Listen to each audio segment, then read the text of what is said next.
د جګړو نه پاتې ماینونه او ناچاوده توکي د زرګونو افغان ماشومانو او نورو ملکي وګړو د ژوند لپاره جدي ګواښ ګڼل کېږي.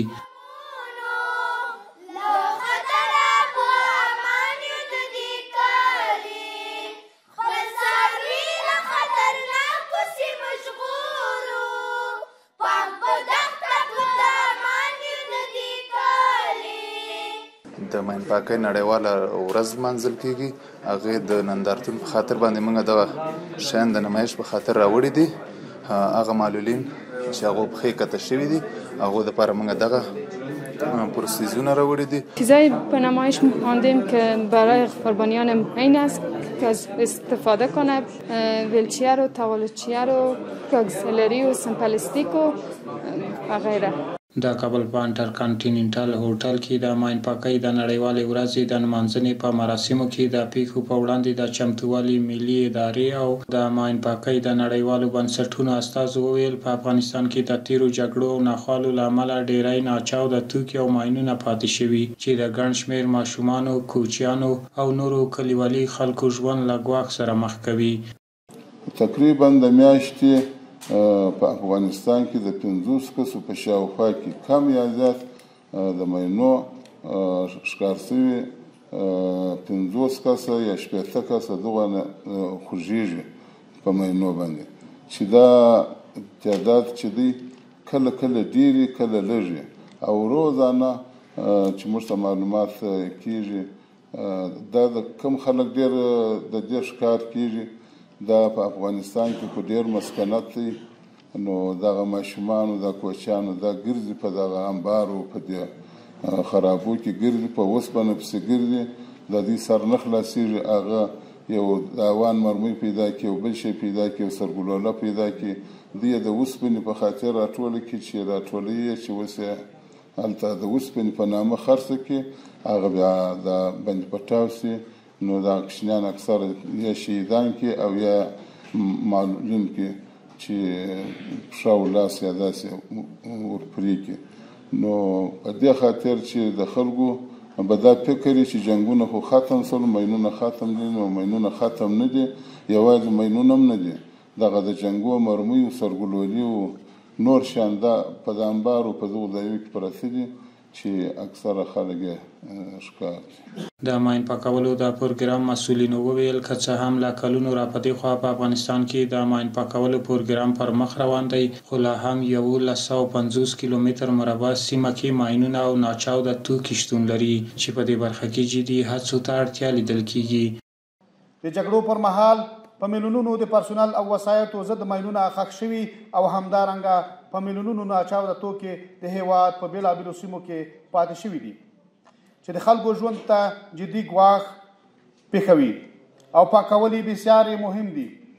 د ماین پاکۍ پروګرام په تیرو 35 کلونو کې توانېدلی چې د ماین پاکۍ ملي معلوماتي بانک کې ثبت شویو ټولو 5133 کیلومتره مربع ککړو سیمو څخه 3993 کیلومتره مربع ساحه پاکه کړي او له بده مرغه اوس هم 1150 کیلومتره مربع ککړې سیمې شته چې د پاکولو لپاره مالی ملاتړ ته اړتیا لري.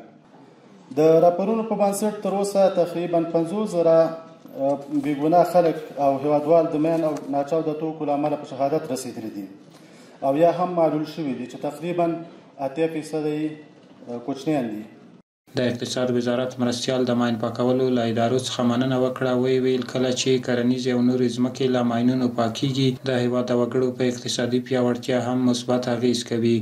زمین‌های بیشتر وقتی پاکسازی میشه برای زراعت، برای ساخت و ساز به خصوص در حوزه زیربناها و زیرساختها آماده و مساعد میشه.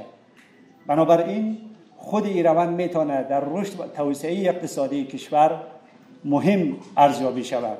د امیر روغتیا وزارت مسئولینو وویل چې ماینونه یو ګڼ شمېر افغانانو ته جسمي او رواني زیانونه اړوي.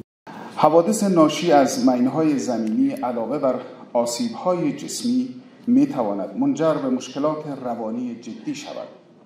قربانیان و خانواده‌های آنان ممکن است با اختلالات روانی مانند اضطراب، افسردگی و اختلال و استرس پس از سانحه مواجه شود.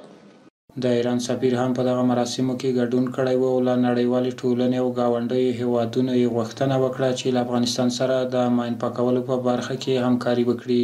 امیدوار هستیم که جامعه جهانی از فرصت به وجود آمده نگاه دقیق‌تر و جدیدتری رو به افغانستان داشته باشه، به دلیل اون که به هر حال همچنین که گفته شدن افغانستان یکی از کشورهای به هر حال مبتلا به موضوع مین هست و لازم هست که هم کشورهای همسایه و هم جامعه بین‌الملل در واقع مقامات افغانستان رو در ارتباط با مسئله پاکسازی و مینزدایی از مناطق آلوده کمک کنه. د چاپیریال ساتنې د ملي ادارې رئیس وویل چې د نړۍ زورواکي هیوادونه نورو هیوادونو ته جګړې او بدمرغۍ وړي او بیا یې د ورځو لمانځنه کوي. په افغانستان کې د بمونو مور استعمال شو، دا د لسهاو ماینونو نه ډېره مضره وه.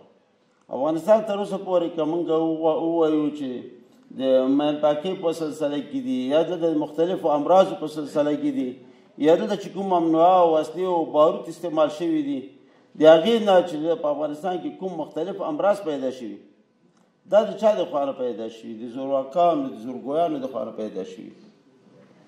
باید دې باندې چې نړیوال تصمیم ونیول شي، دا په سلهاو کلونه واخلي او داسې نوي دولتونه نوي ملتونه ته به نوي ورځې په لاس ورځي چې هغوی لمانځي او په هغې باندې بیا پاڅېږي او واویلا به کوي چې اله موږ سره په دې کې کومک کوي، موږ سره په دې کې کومک وکړي. هغوی به دا ټول مسایل بیا د سیاست پورې تړي. په دغه مراسمو کې ویناوالو وویل چې له جګړو وروسته یوازینۍ بده پدیده چې د افغان ماشومانو او یا نورو هیوادوالو ژوند ګواښوي ماینونه او ناچاوده توکي دي او له نړیوالو بنسټونو غوښتنه وشوه چې د ماین پاکولو په برخه کې د خپلې هڅې ګړندۍ کړي.